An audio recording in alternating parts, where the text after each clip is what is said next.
Pourquoi la dynastie des Song nous fascine. Découvrez l'histoire et le charme de l'une des dynasties les plus fascinantes de Chine. Bonjour, je m'appelle Olivier Cauchois, passionné par l'histoire chinoise. Dans cette série de podcasts, nous allons braquer le projecteur sur la dynastie des Song, l'une des époques les plus prestigieuses de la longue histoire de Chine. Épisode 18. Le bonheur est dans le bureau.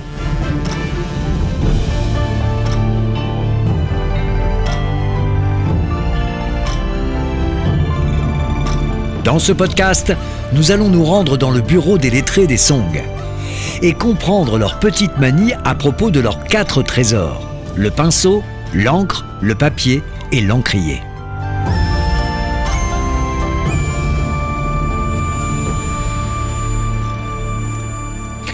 L'une des joies pour les érudits des Song est de créer une pièce de la maison à soi, un espace dédié à l'étude où il est possible de garder et d'exposer leurs belles choses, de lire et d'écrire, et de contempler également le monde qui les entoure.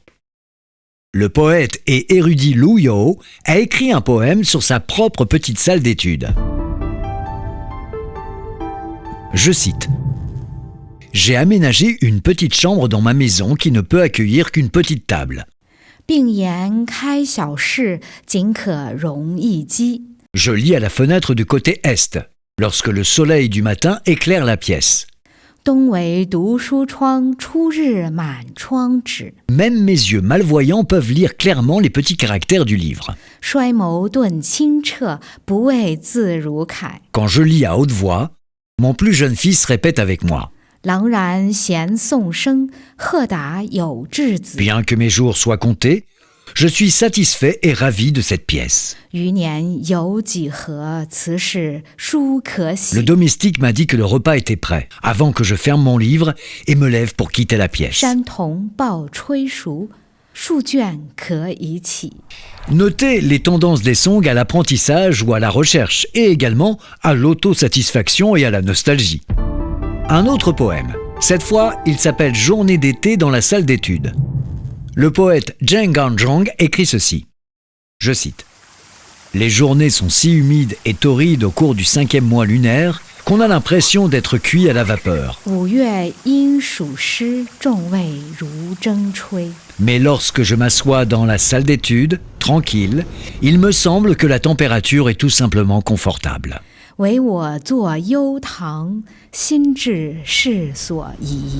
Il décrit ensuite la vue depuis sa salle d'études. Je cite. À l'extérieur de la fenêtre se trouve la montagne de l'Ouest. Le lotus et l'herbe de la pampa poussent magnifiquement ensemble dans l'eau claire. Les sauvagines volent dans les bois de temps en temps. Et le vent souffle tranquillement avec son parfum apaisant. L'extrême bonheur de lire dans un tel environnement peut difficilement être compris par des Philistins. Fin de citation. Au passage, Philistin au sens de la fameuse chanson de Georges Brassens du même titre. Finalement, la signification de ce qu'il raconte dans ce poème exprimé en vers tient en quelques mots. J'ai de la chance.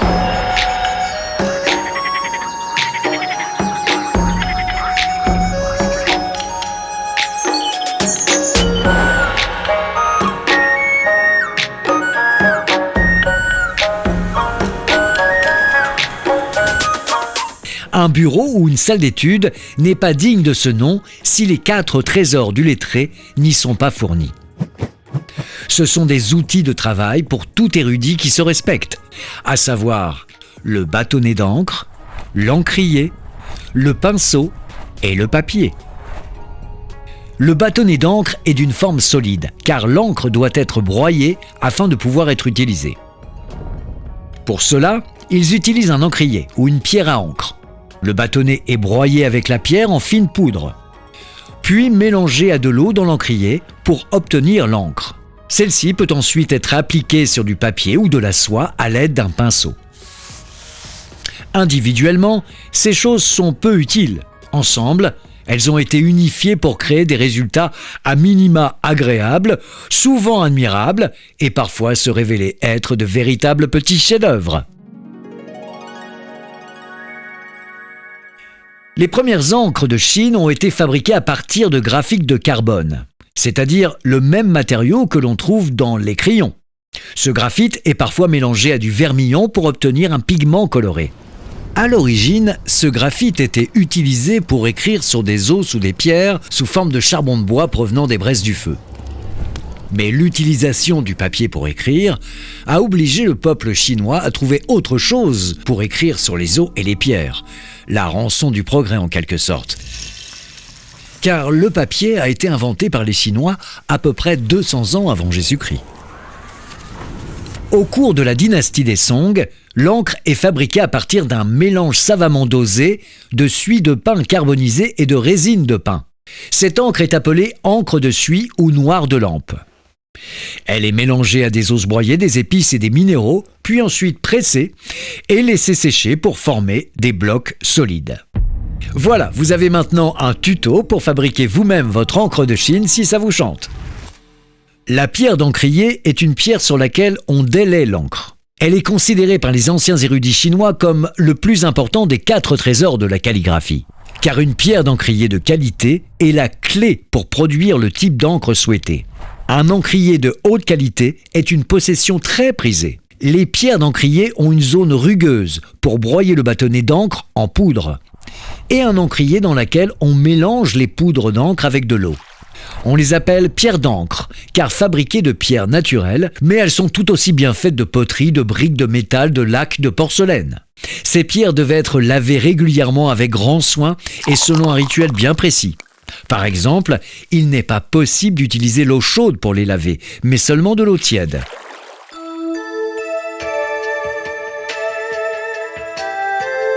La Chine a une très longue histoire d'écriture. Les premiers pinceaux sont probablement fabriqués en poils d'animaux, ce qui explique en partie pourquoi si peu d'entre eux sont parvenus jusqu'à nous. Là où ils existent, ces anciens pinceaux d'écriture sont considérés comme des instruments rares et précieux, faisant partie du patrimoine culturel non seulement de la Chine, mais du monde entier.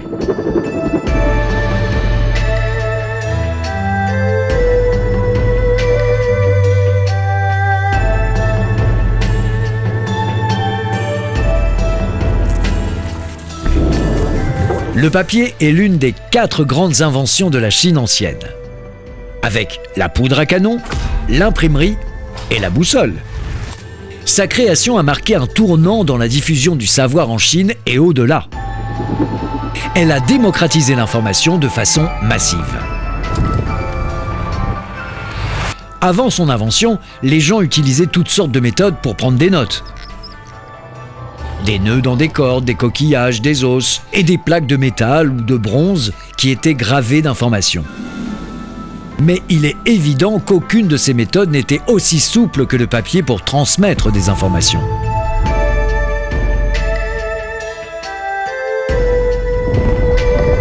À propos de l'invention du papier, l'histoire raconte qu'un certain Kemang a mis au point un papier plus léger et plus fin, facile à écrire et à transporter. Il a réformé le processus de fabrication du papier existant en le fabriquant à partir de plantes battues jusqu'à l'obtention d'une pulpe qui était ensuite mélangée à de l'eau pour former une bouillie tamisée puis séchée. La création d'un papier d'écriture efficace a constitué un grand saut technologique, plus important encore sans doute que le passage du papier à l'ordinateur.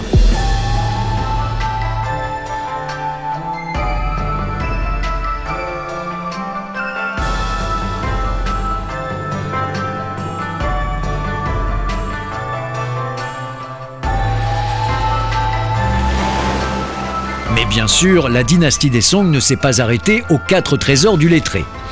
Les bureaux les mieux équipés avaient besoin de plus de choses. Dans ses poèmes intitulés « Les 10 chants de la salle d'études », le poète Liu Zirui de la dynastie des Song du Sud a répertorié les 10 objets les plus essentiels dans un bureau de lettré. En voici la liste. Un porte-plume, des ciseaux, un fer d'appel, c'est-à-dire une sorte de sonnerie en métal, une époussette, Et bien sûr, des livres, beaucoup de livres.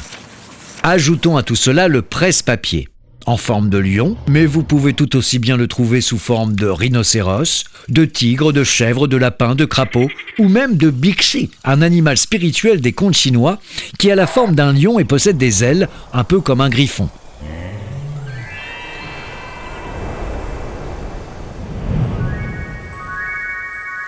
Ajoutons aux objets un tie fang. C'est un autre type de presse-papier. Les lettrés Song ont besoin d'une diversité de presse-papier car la taille du papier n'a cessé de croître. Certains morceaux faisaient même plus de 3 mètres de long. Par exemple, le classique des 1000 caractères en écriture cursive de l'empereur Huizong a été écrit sur un morceau de papier à motif de dragon et de nuages et à contour doré d'environ 10 mètres de long. Sur le bureau du lettré est également disposé un Yendi. C'est un ustensile pour faire couler de l'eau sur la pierre à encre. Ajoutez un support de lampe pour permettre d'écrire tard dans la nuit.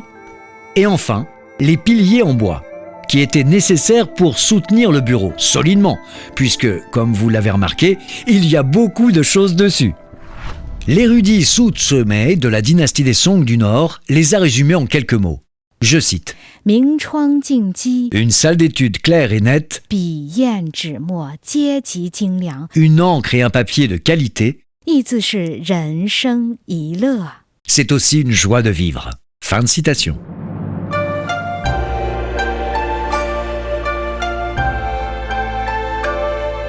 Découvrir les plaisirs de vivre, comme nous le savons maintenant, c'est l'un des moteurs de la société Song.